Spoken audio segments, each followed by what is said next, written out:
तो चलिए अब समापन की ओर चलते हैं।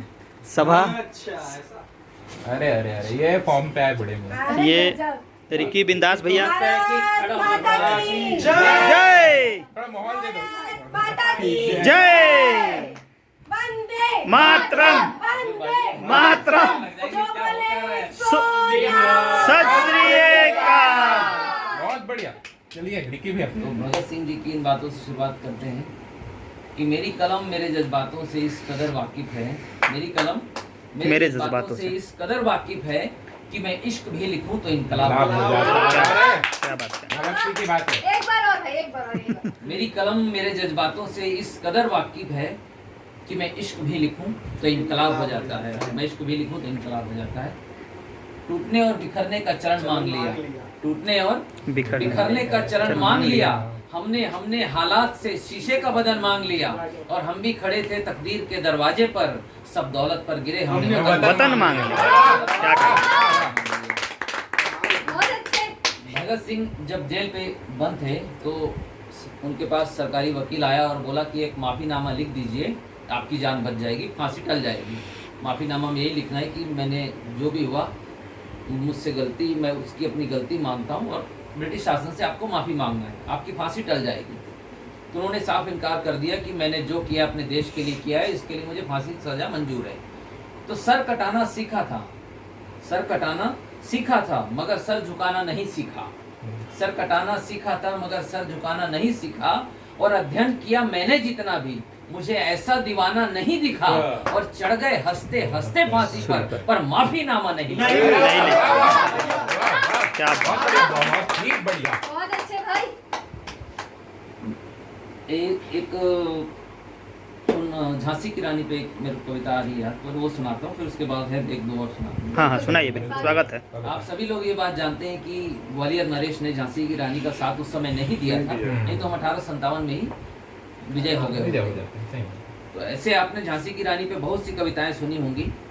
ये नहीं दिया था साथ किसी राजा ने, नहीं दिया था साथ किसी राजा ने कभी उस रानी का, और रहती दुनिया तक नाम रहेगा लक्ष्मीबाई मर्दानी का, नाम रहेगा लक्ष्मीबाई मर्दानी का। घोड़े पर हो सवार, घोड़े पर हो सवार, दोनों हाथों में लिए तलवार, और तीव्र गति से मैदान में आई, मुंह में घोड़े की लगाम दबाई, और हौसला देखने लायक बुलंद कर रखा था, और पीठ पर दूध मुहा बेटा बांध कर रखा था। क्या कहें वो आमने सामने उसने सीधा उन पर काट प्रहार किया। अरे गिनती नहीं कितने अंग्रेजों को फिर मौत के घाट उतार दिया। जंगे मैदान किया उसने, जंगे मैदान किया उसने।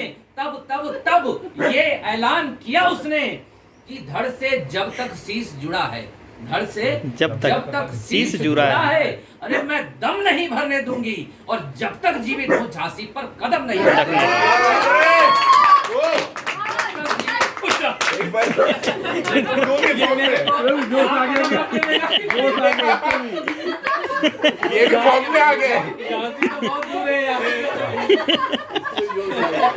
चलिए बढ़िया। जब तक जीवित हूँ झांसी पर कदम नहीं रखने दूंगी। और अंत में एक सच्चाई कि तब हर राजा अगर झांसी की रानी सा जज्बा कर लेता, तब हर राजा अगर झांसी की रानी सा जज्बा कर लेता, अरे किसी अंग्रेज की औकात नहीं थी भारत पर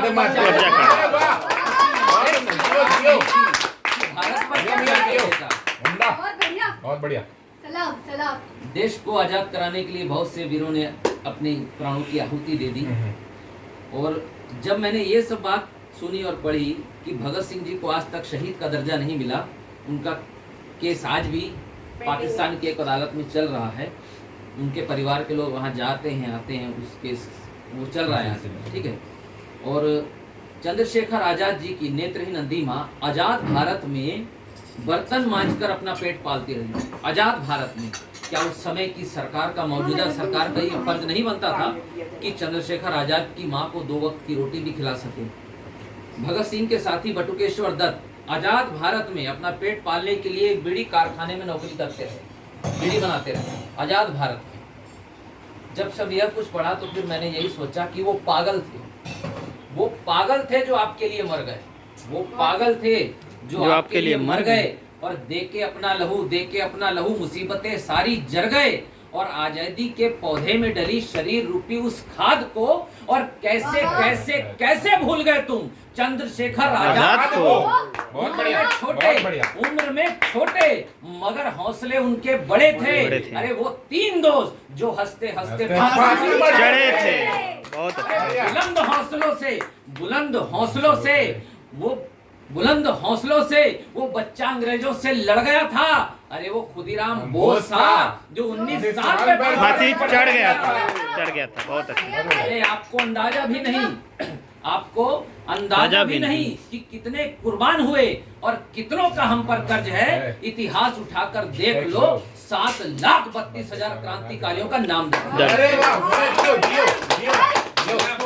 उसके अलावे भी और होंगे बहुत ये ऑन सारे। रिकॉर्ड है और जो गिनती में नहीं वो पता नहीं, उनकी तो कोई गिनती नहीं है कि कौन थे, कहाँ के थे किस गोद के सपूत। ऐसे कई प्रश्नों का जवाब भी नहीं मिला। कितने जिए, कब हो गए शहीद, कईयों की उम्र का तो हिसाब भी नहीं मिला। शीश दिया था अपना उन्होंने देश पर जब आई विपत्ति है और उन्हीं शहीदों को शहीद बोलने में आज कुछ लोगों को आपत्ति है। गद्दार चाहिए जो अंत में मैंने बात कही। सौभाग्य है कि आपको सुनते हैं। अरे नहीं, ऐसी कोई बात नहीं। चंद्रशेखर आजाद जी पे एक छोटा सा छंद लिखा है और वो सुनाने से पहले मैं 1-2 पंक्तियों में उनके बारे में बताता हूँ कि चंद्रशेखर आजाद, साफ लफ्जों में कि चंद्रशेखर आजाद क्या थे। बहुत छोटी उम्र में गांधी जी के सिद्धांतों पे चलते वक्त ब्रिटिश शासन द्वारा पकड़े जाने पर 15 करोड़ की सजा मिली। बदन के सारे कपड़े फट गए, फिर कभी कपड़े नहीं पहने। इस मुल्क की मिट्टी को मुट्ठी में लिया और एक शपथ ली कि ब्रिटिश सरकार के कारखाने में कोई बुलेट ऐसी नहीं बनी जो आजाद के सीने में उतर सके और ब्रिटिश सरकार के कारखाने में कोई कंक्रीट ऐसा नहीं बना जिससे बनी जेल में आजाद को कैद रखा जा सके। आजाद जिया और आजाद मरेगा, इस संकल्प का निर्वाह जिस क्रांतिकारी ने किया। 27 फरवरी 1931 को इलाहाबाद के अल्फ्रेड पार्क में सैकड़ों अंग्रेजों से अकेले मुठभेड़ करते हुए अपनी माउजर की अंतिम गोली से अपने मस्तक में प्रहार करके अपना हंसता हुआ जीवन पुष्प मां भारती के चरणों में अर्पित कर दिया। वो थे चंद्रशेखर आजाद। तो उन पर एक छोटा सा छंद है कि मूंछों पर ताव दे के फिरंगियों को घाव दे के, मूंछों पर ताव दे के फिरंगियों को घाव दे के, और शेखर से सीखो जीना क्रोश वाली जिंदगी, और जय हिंद के नारे से हिंद को बुलंद किया। गजब थी सुभाष चंद्र बोस वाली जिंदगी। बहुत अच्छा। इसी छंद पे आ रहा हूँ तो 2-3 छंद और सुना देता हूँ। बहुत बढ़िया। कि प्रणाम माता भारती को सजी हुई आरती को, प्रणाम माता भारती को सजी हुई आरती को, चंद्रशेखर आजाद की तीखी बोली को प्रणाम है। और उधम सिंह ने जो जाकर लंदन में उतारी दायर के सीने में उस गोली को प्रणाम। बहुत खूब बहुत बढ़िया। वीरों ने उतनी बार ये सुनो ना, उतनी बार गूज बम्स। नो डाउट बहुत बढ़िया। एक बार और अरे तो यही नहीं, चंद्रशेखर आजाद वाला भी। ये मेरा ना थोड़ा गला आज वो हो रहा है। पीजिए पानी पीजिए। फॉर्म पे आए हो तो अच्छे से ही आए हो आप। बहुत बढ़िया था। प्रणाम माता भारती। हाँ वो लाइन मेरी वन ऑफ द फेवरेट। प्रणाम माता भारती को सजी हुई आरती को, चंद्रशेखर आजाद की तीखी बोली को प्रणाम है। और उधम सिंह ने जो जाकर लंदन में उतारी दायर के सीने में उस गोली को प्रणाम है। और वीरों ने जो खारों से चमकती हुई तलवारों से खेली थी उस खूनी होली को प्रणाम है। और देश के लिए हंसते हंसते चढ़ी फांसी, ऐसे रंग दे बसंती होली को प्रणाम है। और अपनी सुध-बुद्ध से जो युद्ध को विजय किया, ऐसे महाराणा प्रताप की कहानी को प्रणाम है। और सैकड़ों गोरों से लड़ने वाली वो अकेली ऐसी रानी लक्ष्मीबाई को प्रणाम है। अरे वाह, बहुत बढ़िया। चलो चलते लड़ने। हाँ बिल्कुल चलते लड़ने। वैसे पाकिस्तान अपना पड़ोसी मुल्क है, वैसे उसकी बात करना भी नहीं चाहिए। जो जितनी पाकिस्तान की जनसंख्या है उससे ज्यादा कैदी हिंदुस्तान की जेलों में और भारत सरकार इनकी सजा कर दे माफ तो पाकिस्तान ऐसे ही साफ। अच्छी तो बंदी थी। खुली छूट दे दो सेना को, खुली छूट दे दो सेना को, सिर्फ एक दिन की ये आज तक की हर जंग से बड़ा इतिहास दोहरा हाँ, देंगे सही। और सुबह निकलेंगे वाघा बॉर्डर से वही सही। और दोपहर तक लाहौर लाहौर के बहुत बढ़िया। अंत में अपन बहुत सी बातें करते हैं देश के ऊपर। कुछ मसले सुलझने बाकी हैं देश के, कुछ मसले सुलझने बाकी हैं देश के, कुछ मसले सुलझ गए। आज लगाकर 4 नारे देशभक्ति के हम फिर से अपने अपने कामों में उलझ गए। मगर कभी सोचा है आपने उन माँ बाप के बारे में जिनके घरों के इकलौते चिराग देश के लिए बुझ गए, जिनके घरों के इकलौते चिराग देश के लिए बुझ गए। ऐसे बहुत से परिवार हैं देश में जिनके घर के इकलौता ही बच्चा है और जो देश के लिए शहीद हो गया। लाखों ऐसे परिवार हैं।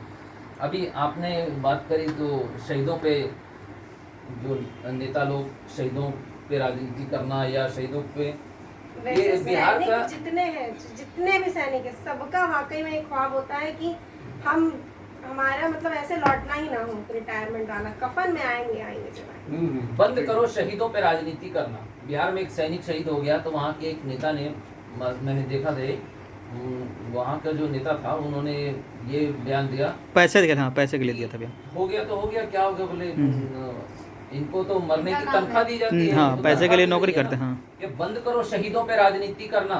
ये रैलियां, ये भाषण, ये धरना, और नेताजी अपने देशभक्त होने का सबूत जरा दो। और इतनी है चिंता देश की तो अपने बेटों को सेना अरे में वाह, भर्ती करा। सही भैया। बहुत बढ़िया, बहुत बढ़िया। सेना में कमाल भर्ती का। करा। बहुत चलो बढ़िया। अंत में मैं बस वो सर्जिकल स्ट्राइक से समाप्ति कर देता हूँ। हाँ वही है, वही है सर्जिकल स्ट्राइक वही है। आप सभी लोग जानते हैं अंकल जी, तो देश पे सर्जिकल स्ट्राइक हुई। जब देश पे सर्जिकल स्ट्राइक हुई तो दिल्ली से एक आवाज उठी, यहाँ हम किसी का नाम नहीं लेंगे, कि सर्जिकल स्ट्राइक के सबूत लाओ, कि बताओ सर्जिकल स्ट्राइक हुई थी कि नहीं हुई थी। तो उनको जवाब दे रहे हैं कि मुद्दे बहुत हैं देश पे राजनीति करने को, मुद्दे बहुत हैं देश पे राजनीति करने को। एक पूरा देश वाहवाही कर रहा है कि बहुत अच्छी बात है, बहुत अच्छा हो गया, और एक आदमी सबूत मांग रहा है कि बताओ सर्जिकल स्ट्राइक हुई थी कि नहीं। मुद्दे बहुत हैं देश पे राजनीति करने को, पर उनसे सबूत ना मांगो जो तैयार रहते हैं देश पे मरने को।